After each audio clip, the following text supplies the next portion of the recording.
So today we had a game with a lot of interesting swings back and forth. And so one thing I really want to focus on is there were a lot of moments where we had these sort of um, kind of like head-to-head stones, where the stones were just lined up against each other, and whoever got the Hane first was going to get a big advantage. But in both of these situations, I think the players kind of missed a chance to get the first move, and then the other person who got the first Hane or extension ended up getting a big advantage. So for example, we have this situation here, where I think we can see that there's going to be a big difference between if, for example, if white Hane's here, or if black Hane's like this, right? These look pretty different because we have two pretty weak groups, and they're fighting right up against each other. But white, instead of extending or haneing, played away here to press against these two stones. So this kind of leaning attack makes sense. And I understand the idea, which is to get thickness to then attack these two stones. But the problem is that we have a very urgent situation here. And so when black just hanes like this, white is really at a loss. So even if white, let's say, tries to get the profit here, if black just plays this way, we'll see that it's not even necessarily so many points for white, and especially if the black then continues like this. But in the game, white actually played away again here, and black responded. But black had another good chance to follow up on this strong Hane with an extension like this. And this would do so much damage to these weak white stones. Even if the worst white can do is, I guess, take these stones in the corner, which is big, but imagine black following up like this. We can see that this area is going to be a lot bigger. And it's not like these three black stones are going to die or anything. So I think this kind of exchange is kind of indicative of some of the problems in the game with the sort of like head-to-head battles. So let's go back to the beginning and take a look here. So black chose the Sun Rensei opening. So we don't see this too much anymore these days. That's not to say it's wrong or anything, but modern AI Go has really just tilted so strongly towards the corners, like even more strongly than before, which is why moves like, this approach, or even just enclosing the corner here, we would see more often. And black could still then come back and enclose the corner this way. So if you like the Sun Rensei, you should definitely go on and play it, but it's just something to be aware of, I think. Yeah, so black closed low here. This is fine, but I think with the Sun Rensei, I would try to play like a little bit more actively. So like, for example, even this high extension feels a little stronger to me. Or I would definitely consider this pincer here. I've noticed that sometimes players are afraid to play the low pincer in this situation. So obviously, black would be happy with something like this. And getting to enclose, but they're worried, oh, what if white plays here? Because they're worried about this normal sort of double approach sequence where white kind of gets everything that he wants here. But black doesn't have to go along so passively. Black can actually play this move in the corner. So you might have seen this before. It's kind of a funny move because it looks kind of so slow and passive, like you're cowering in the corner, but it's actually a pretty strong move. The idea is if white then tries to enclose, black is going to push and cut and have a very favorable fight. So this move is kind of asking to be sort of netted here so that black can push and cut out. So therefore, white might have to play a little bit more loosely, and black could start a fight. So anyway, something I would consider as black. So we have this double Hane Joseki that we know and love. So I like this push here, but this second one isn't Sente, is the problem with it. The first one is Sente, because the follow-up of this Atari here is just so strong. But now the follow-up isn't an Atari, so this one is not Sente. And white did a good job of playing away. So as black, I would, enclose the corner or approach or something like that. It's just a little slow.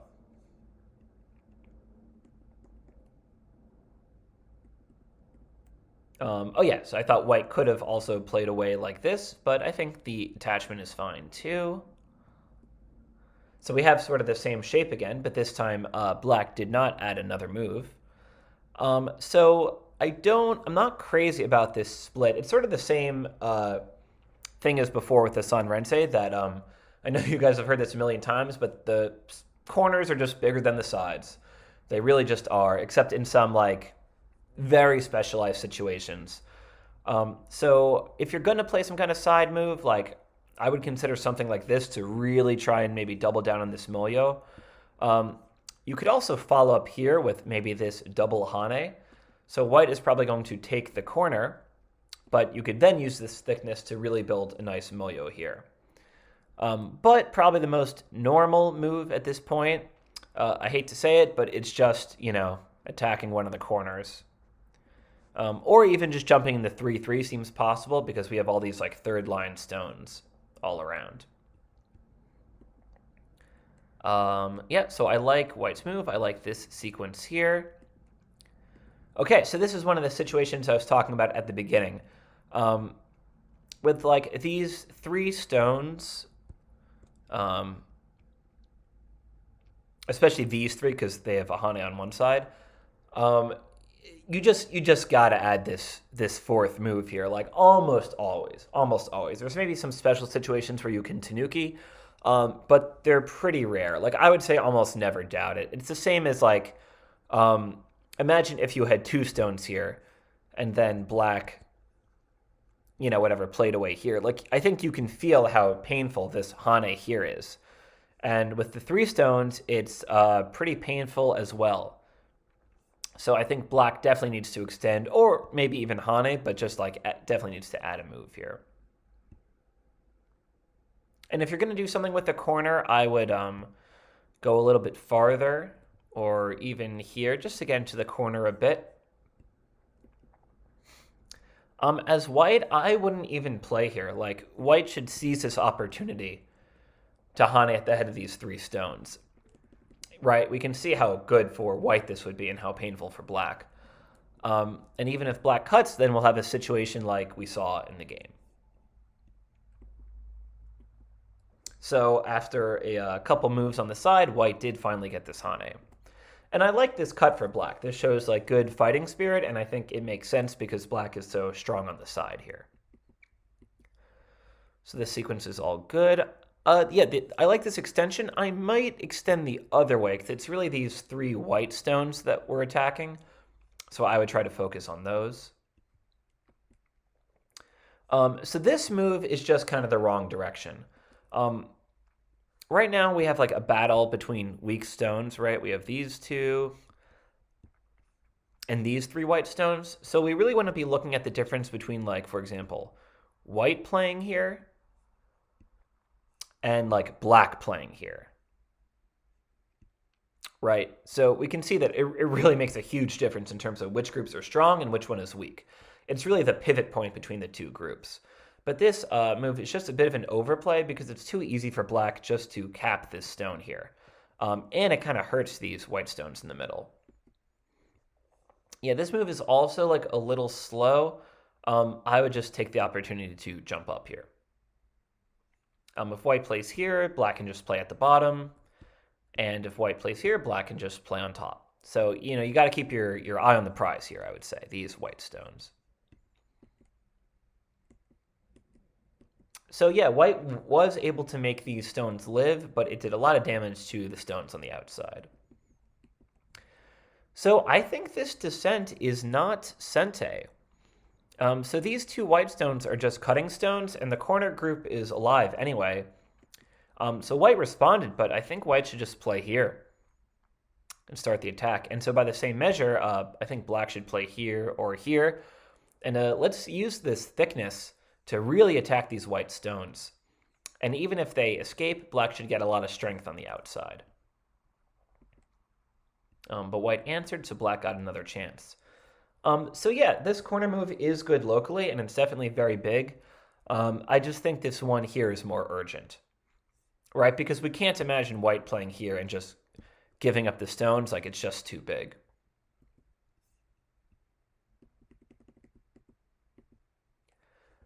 Um, so I actually like this Hane at D18. This is like a nice, creative, flexible move. You know, that like the normal move in this situation would just be to Hane here.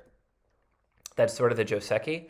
But black is so low on this side that this side is not so interesting. It's really the top that's interesting. So this Hane is good.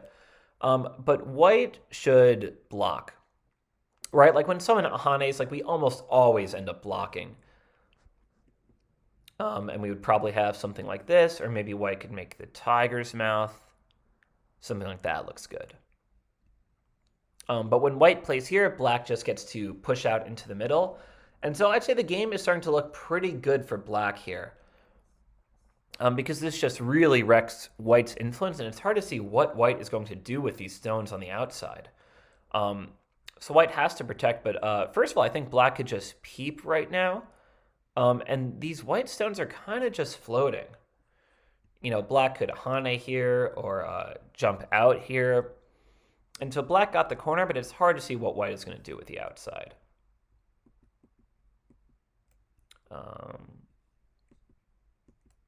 Nope. There we go. Right, so this move is fine too. Okay, so white did take the move here. So now it's kind of the black stones that are weak. This is all good. As black, I might try to play like a little bit like more lightly here, because what we're ultimately going to try to do is erase the bottom, since it might be hard to attack these white stones once white jumps out. Okay, so then this is sort of back to the situation I was talking about, at the beginning after this point. So let me get rid of these other ones here. So whoever gets the first move here is going to have a big advantage. So white has a great chance to jump out or Hane and really sort of bring the hurt to these black stones. But white just doesn't really have the time to play here. So black did a good job. Like, I think some people might feel tempted to answer here and let white get this whole sequence. But black showed good fighting spirit to Tanuki and Hane here. And so it's the same thing with this press here. White should definitely follow up locally. So at first I was thinking the best white could do would just be jumping out. But this is kind of painful because black can extend and then white has to add another move and gets pretty painful here. But I actually think white can just Hane here, even though the cut looks kind of scary. So I don't think there's any way for black to capture, or for white to capture this black stone, but I think we can set up a net like this to get some flexible shape. And so like this, white can escape. So this variation is going to be like a little complicated, but white should be able to capture some stones. Like black just has too many cutting points. So white should be able to get out of this one. So the Hane looks like the best move here.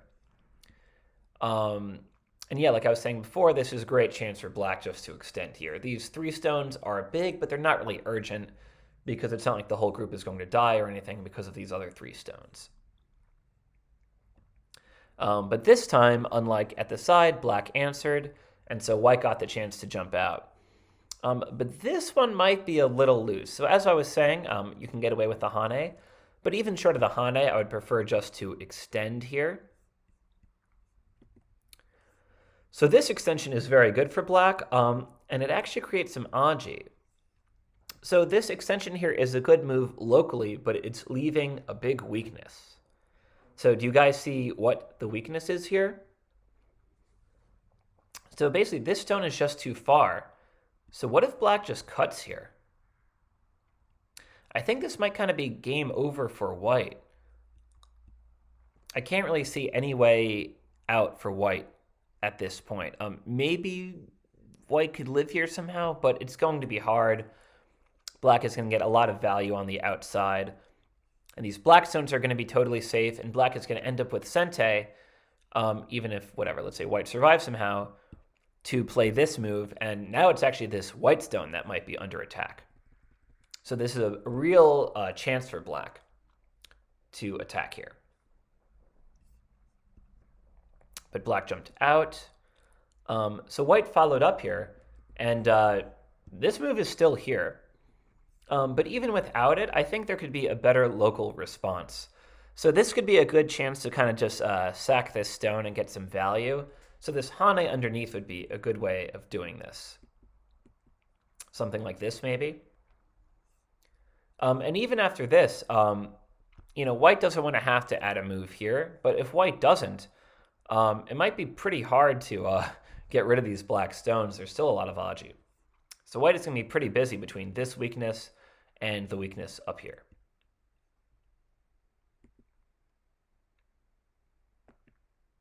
And so instead of this extension, like I was saying, we would prefer to hane. It's just a more valuable move. And so instead of headbutting, we just want to take the corner with the 3-3. That looks the best. Although, of course, this cutting move is still here. Oop. And then once black plays this move, white reinforces, and then I think black is in big trouble at this point. White just has a lot of points on the bottom, and these black stones are still pretty thin. So this game looks pretty good for white to me at this point. I think maybe black could still cause a little chaos at the bottom. So what if we peep here, and then hane? I think this looks like maybe black's best chance. It's hard to say exactly what will happen, but I think black can get some value here. So this is what I would consider for black at this point, just to cause some chaos. But after, there it is. So after white kind of locks this stone down, I think the game becomes pretty hard for black, even though black tried to reduce here. But I think a move like this just isn't enough, like maybe trying to play here or something. And then later you can even aim at this cut. So this looks a little bit more promising. So after this, I think the game looked pretty promising for white. Later on, there was an error on black's part that let these stones be captured. But I think the real takeaway here is kind of like what I was saying at the beginning, where we have these kind of junction moments where whoever gets the first move will get a big advantage. We kind of had the same thing here, although this one isn't as urgent. So I would say in your games from now on, please pay attention to these moments and try to make sure it's you that gets the first initiative in moments like that. So that's it for this review, and I hope you found it helpful.